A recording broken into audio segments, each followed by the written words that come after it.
dan mereka betul-betul memang pahlawan. Mereka keluar dari Madinah dan membawa 3.000 orang itu yang diutus oleh Nabi Muhammad SAW bukan untuk merebut dunia, bukan untuk mengambil hartanya orang lain, tapi menyebarkan agama agar sampai kepada kita semua. Mereka bertiga adalah Zaid bin Haritha, kemudian Ja'far bin Abi Thalib, dan juga yang ketiga adalah Abdullah bin Rawaha. Kita memiliki sejarah itu dan akhirnya Islam berhasil masuk ke wilayah-wilayah Bizantium dan sampai sekarang Islam bertahan. Sementara orang-orang Perancis mengangkat tokoh-tokoh ini dan ini tokoh bohong sampai dibuat juga kayak karikatur kartunnya. Tapi mereka selalu bangga dengan itu. Apakah Anda tahu sebagai seorang Muslim kalau Anda punya tokoh-tokoh yang bukan khayalan seperti ini? Seperti ini Muhammad Fatih, Sultan Fatih yang tahun 1453. Maaf sebentar.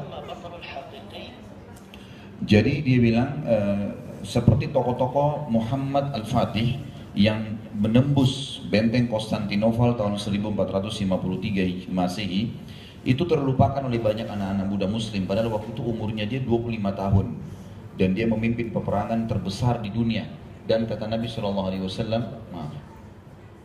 kata Nabi SAW, kalian akan membebaskan Konstantinopel dan sebaik-baik pemimpin adalah pemimpin pada saat itu dan sebaik-baik pasukan adalah pasukan pada saat itu.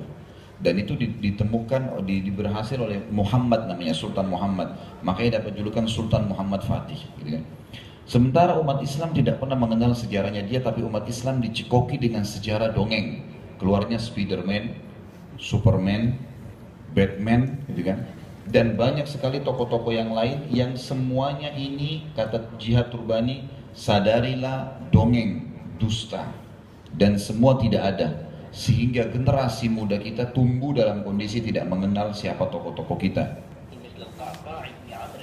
Dia bilang kita malah tidak pernah dengar cerita kakak itu seorang sahabat Nabi yang pernah menang di perang Qadisiyah melawan pasukan terbesarnya Persia, dan dia membunuh melawan sendiri seekor gajah.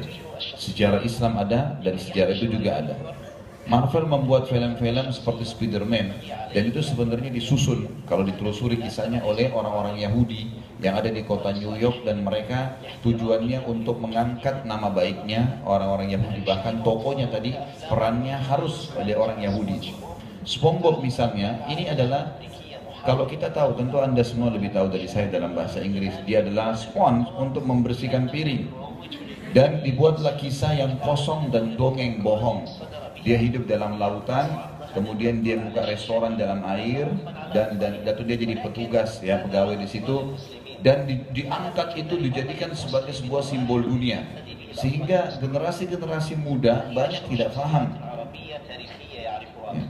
Apalagi dalam sejarah Islam. Yang kita tahu dari Islam sekarang, kalau karton adalah Sindbad, ini Alibaba, ya, ini Alauddin. Ya.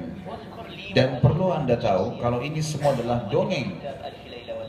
Yang pengarang buku Arabian Nights ini yang 1001 malam kisah Irak, ya, itu semua adalah disusun bukan sama orang Islam, oleh seorang dari Perancis non-muslim yang sengaja ingin mengelabui sejarah Islam.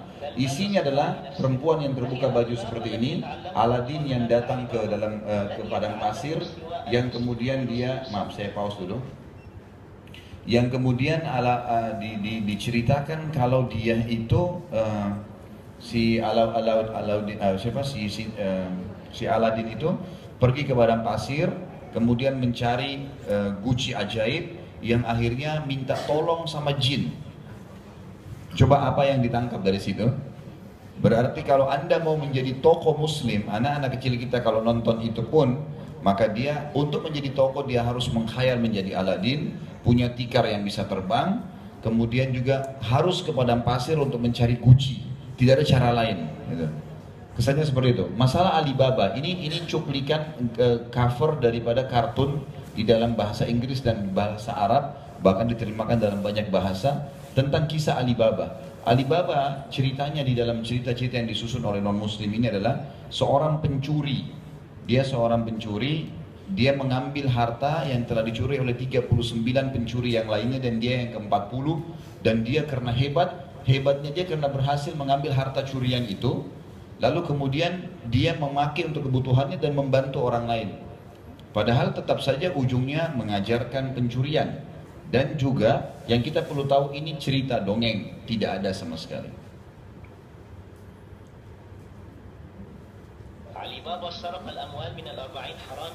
Ini yang dia bilang, ini contoh gambar Alibaba, padahal ini tidak pernah ada wajah ini.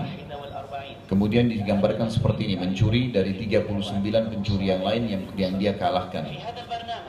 Di dalam acara ini dia bilang, saya akan coba mengungkap semampu saya sejarah tentang 100 orang tokoh muslim yang telah mengubah dunia. Bahkan tokoh itu lebih daripada jumlah ini. Ini hanya sebagian besar. Seperti misalnya Barbarossa. Barbarossa ini dua orang, dia bersaudara, dikenal dengan dua bersaudara Barbarossa, panglima perangnya Turki Utsmani dulu dari Afrika, dari Maroko, yang berhasil mengeluarkan Perancis kembali dari beberapa wilayah-wilayah yang telah direbut oleh mereka dijajah, seperti misalnya Jazair, Tunis, Maroko. Dan ini Barbarossa punya peran yang sangat luar biasa. Dia membendung kristenisasi yang masuk di Afrika dan membendung pasukan militer Perancis yang sudah masuk pada saat itu. Padahal sebenarnya tokoh-tokoh Islam cukup banyak, Anda akan dikeluarkan gambar-gambar sama dia yang mungkin kita tidak pernah lihat. Pernahkah Bapak Ibu lihat foto orang ini? Ini pernah tahu nggak siapa orang ini? Ini semua, ini Sulaiman Al-Kanuni. Sebelumnya tadi adalah Salim I, ayahnya. Ini Sulaiman Kanuni, nanti akan diperlihatkan ada di episode yang kesekian, sejarah khusus dia saja. Dialah yang dicatat, ini tokoh muslim, raja muslim di India.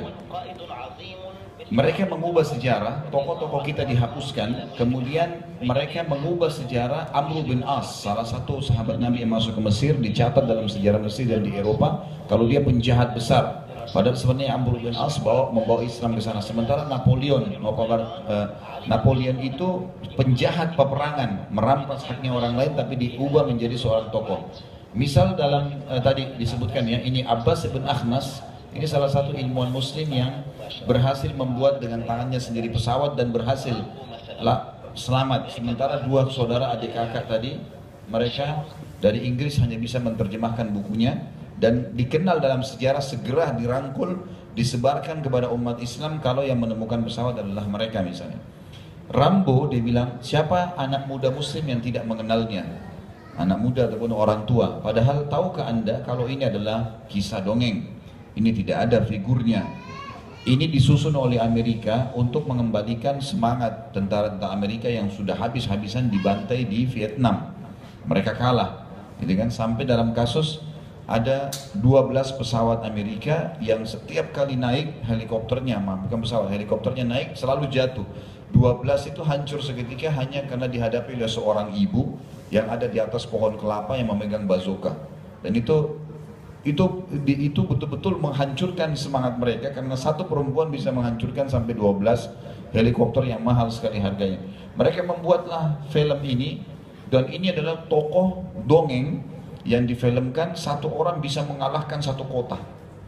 Sampai banyak anak-anak muda kita yang memasang foto Rambo, dan kesannya kalau Rambo adalah seorang yang sangat kuat dan seterusnya. Padahal ini tidak pernah ada sebelumnya. Dia bilang banyak anak-anak muda muslim tidak tahu kalau ini adalah sebuah dongeng. Dia bilang ini diciptakan, dibuat karena memang waktu kalah di Vietnam, tadi saya sudah terjemahkan. Dia bilang ini mungkin memang haknya mereka untuk membuat ini, sehingga memang mengembalikan negaranya menjadi kuat. Tapi yang menjadi masalah adalah umat Islam yang banyak tidak mengerti kalau sebenarnya mereka punya tokoh-tokoh yang banyak yang harus mereka idolakan, dan bukan kembali kepada tokoh-tokoh non-muslim tadi. Seperti misalnya Muhammad bin Maslamah. Ini diilustrasikan saja. Ini Muhammad bin Maslamah, salah satu sahabat Nabi. Dia pernah diutus oleh Nabi SAW untuk keluar berperang. Dan di zaman Umar bin Khattab dia ikut dengan pasukan muslimin untuk ke negeri Persia. Jadi kalau layar ini kita ibaratkan dengan Jazirah Arab.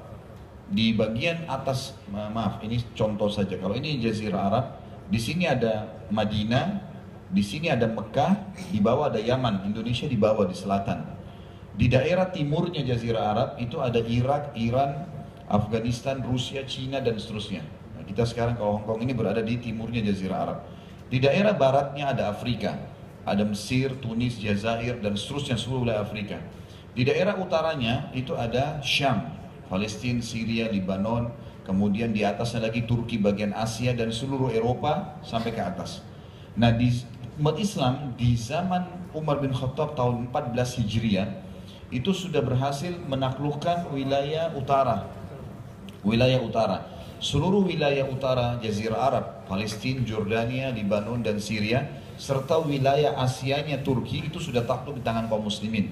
Muslimin memang mengirim pasukan ekspansi untuk menawarkan Islam. Pada saat mereka menolak, maka disuruh bayar jizyah, upeti. Kalau mereka nolak, baru kemudian diperangi. Dan peperangan ini pun pada saat mereka berhasil menang, hanya sekedar menawarkan Islam dan hukum yang ditetapkan adalah hukum Islam. Masyarakatnya mau tetap dalam keadaan agama mereka silahkan, tempat ibadahnya juga silahkan dibiarkan dan seterusnya. Kemudian di tahun 14 yang sama, setelah wilayah Asia, Turki dan juga wilayah negeri Syam takluk di tangan kaum muslimin, dikenal dengan Perang Yarmuk. Kalau mau diketik nanti di Google, tulis Perang Yarmuk tahun 14 Hijriah, baca sejarahnya, luar biasa bagaimana Islam masuk ke wilayah ini. Kemudian di tahun yang sama, Amr bin As, sahabat Nabi yang lain, dikirim oleh Umar bin Khattab menuju ke baratnya Jazirah Arab, Afrika, Mesir tepatnya. Takluk Mesir, maka seluruh Afrika terbuka pada saat itu. Tadi Amr bin As ini, kalau kita baca buku-buku sejarah yang banyak ditulis oleh orang-orang non-muslim yang benci dengan Islam, itu ditulis Amr bin As ini seorang penjahat, ya, preman, perampok yang masuk ke Mesir dan menaklukkan dan mengambil wilayah Mesir yang tadinya di bawah Bizantium. Padahal sebenarnya dia pasukan Islam semuanya, termasuk Amr bin As. Kita diperintahkan oleh Nabi Muhammad SAW membawa pasukan ekspansi. Kita bisa menyebarkan Islam dengan dakwah dan kita bisa menyebarkan dengan perang. Tapi perang ini, pada saat kita akan menawarkan perang, ini ke wilayah-wilayah yang memang sulit untuk didakwai. Caranya adalah ditawarkan Islam dulu pada saat pasukan muslimin ada. Ditawarkan Islam, para ulama datang menawarkan. Kalau mereka nolak, mereka bayar jizyah, upeti. Karena mereka menolak kebenaran. Kata Allah dalam Al-Quran, A'udzubillahi minasyaitonirrajim, hatta yu'tul jizyah an yadin wa hum saghirun. Sampai mereka membayar jizyah, ya, sementara mereka terhina. Kalau mereka tolak, baru terjadi peperangan. Peperangan pun ada syaratnya. Nabi Muhammad SAW mewasiatkan kepada pasukan muslimin dan seluruh umat Islam yang berperang sampai hari kiamat, yang dikenal dengan perang suci jihad, tidak boleh bunuh perempuan, tidak boleh bunuh anak-anak, tidak boleh bunuh orang tua, tidak boleh bunuh orang menyerah, tidak boleh merusak fasilitas umum, tidak boleh bunuh hewan-hewan, tidak boleh merusak tumbuh-tumbuhan. Juga tidak boleh menggunakan bakar, tidak boleh. Kalau kalian membunuh, kata Nabi SAW, bunuhlah dengan cara yang baik. Berperang, tangkis-tangkisan, tertusuk musuhnya, selesai. Nggak ada mutilasi dalam Islam. Wilayah Afrika berhasil tembus. Di 1 tahun setelah itu, ini saya akan bicara tentang tokoh kita Muhammad bin Maslamah. Wilayah ini sudah selesai. Yang ke wilayah utara tadi dipimpin oleh Abu Ubaidah bin Jarrah. Semua ini masih sejarah sahabat ya. Kita bicara awal tersebarnya Islam di tahun 15 Hijriah. Kita sekarang 1437. Tahun 15 Hijriah kita sudah menguasai dunia. Ini wilayah utara sudah dipimpin oleh Abu Ubaidah bin Jarrah dan menang. Di sini bersama dengan Khalid bin Walid. Kemudian wilayah Afrika ditembus oleh Amr bin As, sahabat Nabi. Mereka menyebarkan Islam. Tahun 15, ini tahun 14 ya. Tahun 15 Hijriah, wilayah timurnya Jazirah Arab dipimpin oleh Sa'ad bin Abi Waqqas. Ini kalau Bapak Ibu ikutin ceramah saya di YouTube, ada serial sahabat. Semua sudah saya jelaskan nih. Termasuk tentang bagaimana Sa'ad bin Abi Waqqas waktu dikirim oleh Umar bin Khattab dengan 30.000 pasukan menembus wilayah timurnya Jazirah Arab. Dan salah satu panglima perangnya Muhammad bin Maslamah. Muhammad bin Maslamah ini terkenal seorang sahabat yang sangat pemberani. Sampai waktu mereka tiba di bentengnya Persia, ada benteng, ada satu kota benteng itu susah sekali ditembus karena untuk masuk cuma ada pintu gerbang dan mereka di tebing. Nanti akan ada sedikit gambaran tentang kota itu. Sampai sekarang masih begitu bentuknya ya. Jadi dia pintu masuk zaman dulu itu melalui tebing-tebing dan pintu masuk yang lain adalah ada air mancur yang sangat deras. Dan Muhammad bin Maslamah dengan teman-temannya masuk ke dalam air terjun yang deras itu sampai menembus pintu gerbangnya. Dan ini betul-betul misi yang mustahil terjadi pada saat itu, nggak mungkin. Sampai sekarang tidak pernah, kata ahli sejarah di negeri Persia, tidak mungkin ada manusia seperti Muhammad bin Maslamah yang dengan teman-temannya pada saat itu berhasil masuk melalui air terjun ini. Sekarang pun mustahil ada manusia yang bisa masuk, sesuatu yang mustahil. Tetapi banyak anak-anak kita yang tidak pernah tahu sejarah ini, dan kita akhirnya terpengaruh dengan sebuah film dengan Mission Impossible misalnya, yang itu semua dikarang. Itu tidak mungkin, karena salah saja dia jatuh sedikit diulangin shootingannya, bukan sebuah sejarah. Tapi kalau ini kita bukan bermain-main, ini memang sebuah sejarah yang hilang dari banyak umat Islam. Ini sedikit kisah tentang Muhammad bin Maslamah, tentu dia ceritanya panjang ya.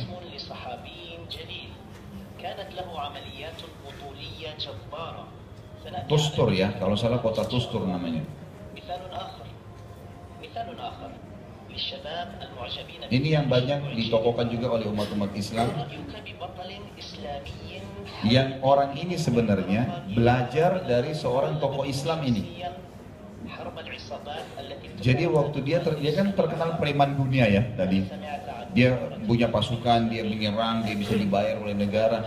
Ternyata dia akui dalam bukunya kalau dia belajar dari orang tadi, orang muslim, dari seorang. Ini contoh misalnya film tentang Mission Impossible yang dibuat direkayasa, sehingga anak-anak kita cuma tahu masalah itu. Nah ini kota Tustur nih. Sekarang keadaannya begini. Ini dulu pintu masuknya dari sini nih, dari air terjun. Dan ada pintu gerbang dari tebing-tebing ini. Kalau ada orang yang mau masuk, maaf sebentar.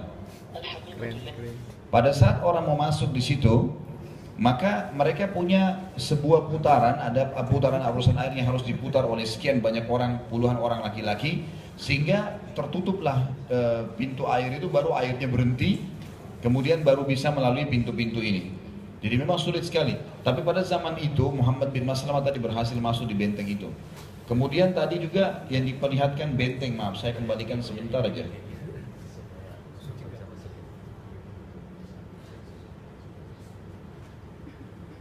Nah ini gambar tentang bagaimana benteng Konstantinopel, Turki bagian Eropa, yang sekarang Istanbul, waktu ditembus oleh pasukan Islam. Ini di dalam buku-buku sejarah bagaimana hebatnya Turki dan Islam pada saat itu. Benteng ini mustahil bisa ditembus, karena ini sampai sekarang ada ya di Turki. Kalau ibu-ibu lagi dan bapak sekalian lagi umrah atau lagi liburan, kemudian bisa umrah plus Turki. Kalau di Indonesia biasa gitu, kalau enggak dari sini langsung ke Turki juga bisa. Ini bisa dilihat, peninggalan masih ada, dikenal dengan kota Turki tua ya.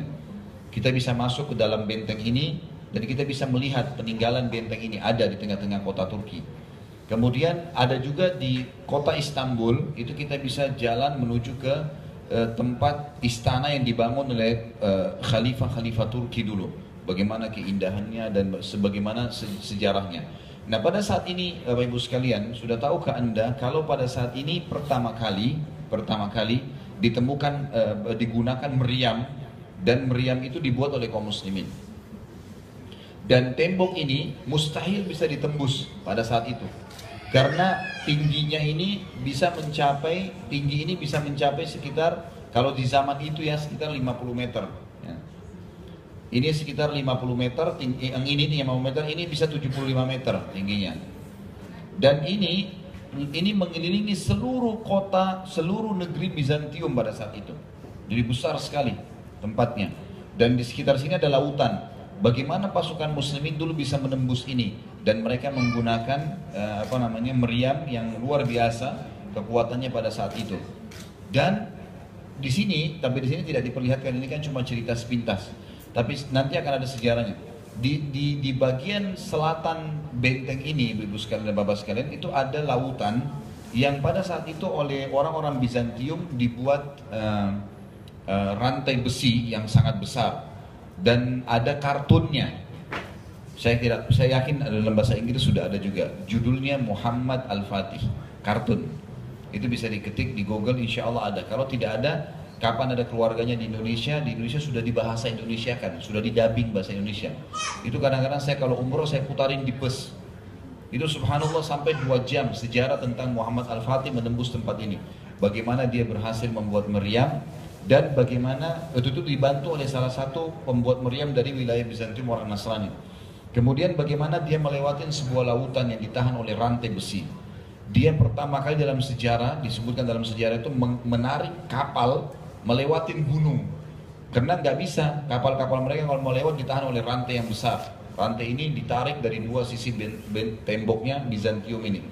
Itu Muhammad Al-Fatih berikan ide untuk menaiki sebuah gunung dan pasukannya disuruh tarik.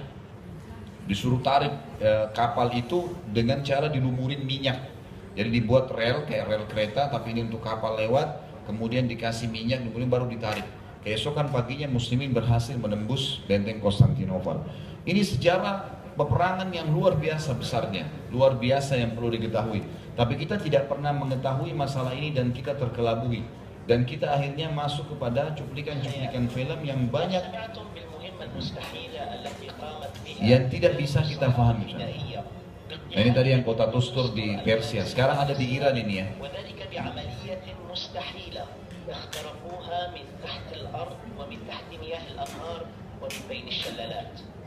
Nah, ini wilayah Afrika. Dia bilang yang perlu kita ketahui, ternyata kita belum tahu sejarah kita. Berapa banyak dia bilang para sejarawan yang memang sengaja membenci Islam, yang mengubah semua data-data ini atau melabuhkannya sehingga umat Islam yang tidak tahu. Dia bilang ada peperangan juga melawan pasukan Persia dan itu dicatat dalam buku-buku sejarah Islam. Bagaimana mereka bisa mengalahkan, memenangkan peperangan-peperangan yang sangat banyak. Lalu digantilah itu dengan tokoh-tokoh yang kosong, baik itu dalam cerita-cerita ini, cerita-cerita non-muslim ataupun cerita-cerita muslim yang direkayasa.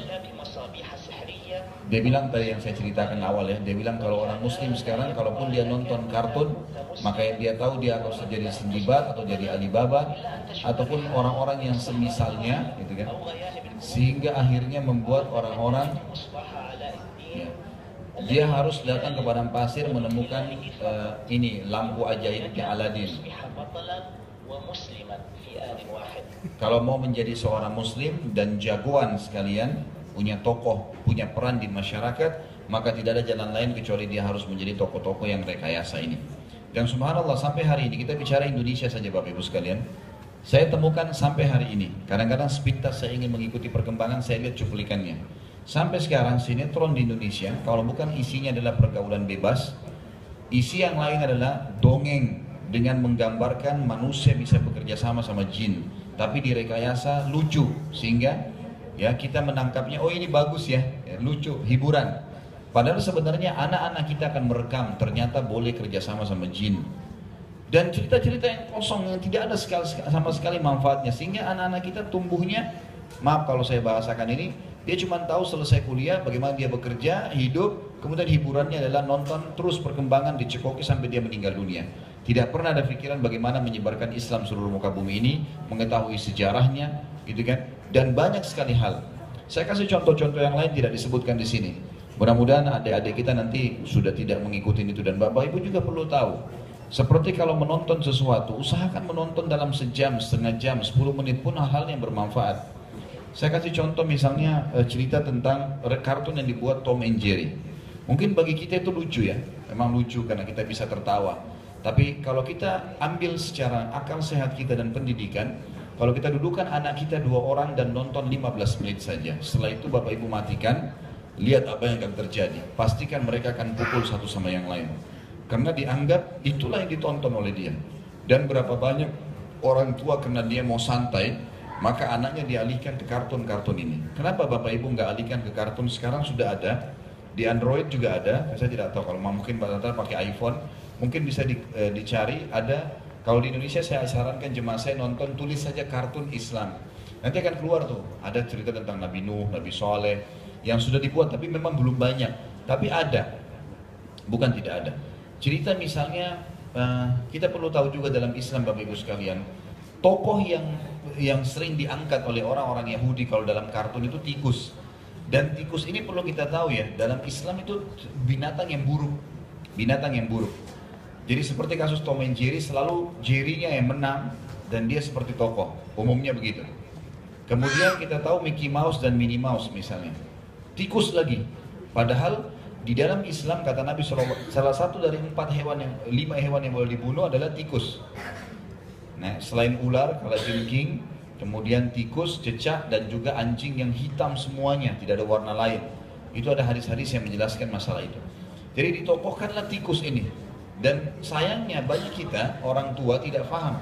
Ikut-ikutan menontonkan anaknya masalah ini. Apa ceritanya? Tokoh yang ini, beli bajunya, beli ini dan segalanya.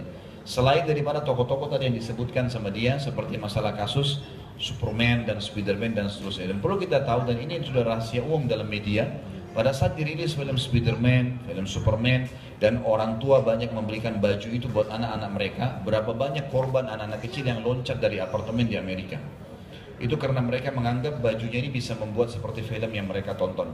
Itu hasil efeknya, hasil efek yang kita bisa lihat.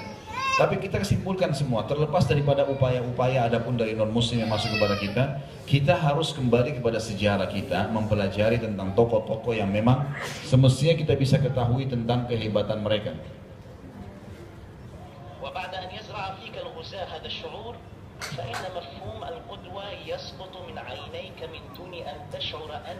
Nah, dia bilang banyak orang-orang yang memang ada visi misi tertentu untuk menghilangkan sejarah Islam ini. Kalau yang dia bicara tentang orang-orang yang menghilangkan sejarah Islam, maka dia bilang dengan didatangkannya tokoh-tokoh yang rekayasa dan dongeng tadi, tanpa kamu dan saya sadari, kata Jihad Rubani, maka secara otomatis di mata kita tidak ada lagi yang bisa kita tokohkan atau mengalahkan tokoh itu. Misal kita biasa menontonkan anak kita film Cinderella misalnya. Dia taunya Cinderella itu adalah seorang pri yang punya tongkat bisa mengubah seseorang. Anak-anak kita perempuan tumbuh dengan itu. Dan dia berpikir bahwasanya ada tongkat ajaib yang bisa mengubah. Kalau pada saat Bapak Ibu datang menceritakan masalah Aisyah, masalah Hafsah, sahabiat-sahabiat Nabi yang sudah jelas punya kiprah mendampingi Nabi Muhammad SAW, punya kiprah dalam kehidupan, dapat jaminan surga, maka mereka akan bertanya pertama sekali, ibu, ayah, ada tongkat ajaibnya enggak? Atau kita nontonkan misal maaf Doraemon, di kantong perutnya ada ajaib yang keluar. Apa yang dia bisa tangkap? Mungkin kita orang tua, kartun, hiburan, pendidikan, itu sebuah hal yang memang orang karikatur dan sebagainya. Tapi kita tidak sadar, cuplikan sesuatu akan menciptakan, apa yang ditangkap oleh mata akan menciptakan ya program dalam hidup kita yang tidak kita sadari. Maka anak-anak kita berpikir ternyata Doraemon, bahkan banyak sekali orang-orang anak-anak kecil yang pada saat ditaruh boneka Doraemon di kamarnya, dia ajak ngomong boneka itu, sebagaimana dia tonton di film. Coba kita bicara masalah pendidikan ya. Jadi kita bicara masalah bagaimana nanti pendidikan itu akan berpengaruh. Anak-anak, ibu-ibu dan bapak sekalian yang sudah dewasa, pada saat dia cuplikan ciuman di TV misalnya atau di acara film, yang kita tangkap, oh begitu ya cara mereka ya. Dan mungkin kita tidak jarang kita terpengaruh. Bayangkan kalau anak kita yang nonton, yang dia tangkap adalah, oh inilah jalan hidup saya. Saya kalau mulai besar, saya harus punya pacar, saya harus cium, saya harus begini. Diikutilah pola hidup itu, tanpa melihat agama larang atau tidak. Jadi terbentuk semua itu, gitu kan? Bahkan ada orang Muslim saya dapatkan di Indonesia yang semua hidupnya, udah semua, namanya Muhammad, istri namanya Aisyah, tapi semua hidupnya tidak ada Islam sama sekali. Sama sekali nggak ada Islam. Nggak ada masalah menutup aurat, nggak ada masalah mendengar Al-Quran, tidak pernah dengar masalah sejarah Islam, tidak pernah tahu bacaan Quran, tidak pernah penting hadis bagi mereka. Bagi mereka adalah inilah pola hidupnya dan inilah kehidupan yang dijalankan. Seperti itu kurang lebih. Dan beliau di sini mengangkat sebenarnya cukup banyak. Ada lebih, nah ini bukunya judulnya 100 tokoh. Tapi cuplikan akan banyak sekali, lebih dari 300 mungkin cuplikan yang akan diangkat.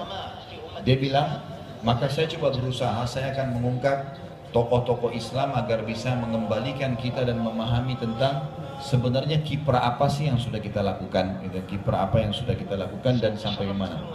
Ini gambar ilustrasi tentang Barbarossa yang tadi saya bilang tokoh Muslim. Tentu ini kita acak ya.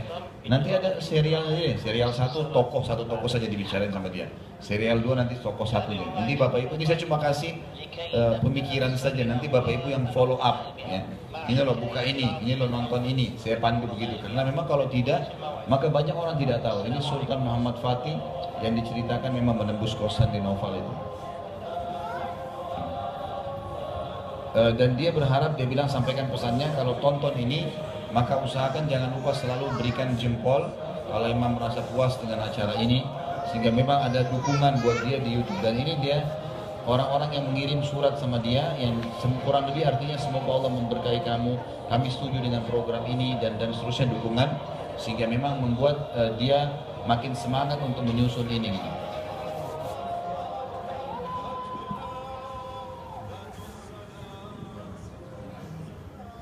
Ya, ini bukunya masih ada dalam bahasa Arab tapi belum ada dalam beberapa bahasa. Nah, ini ada cuplikan, ada beberapa cuplikan yang teman-teman kita di Indonesia sudah sudah sudah menerjemahkan, ada tulisan bahasa Indonesia.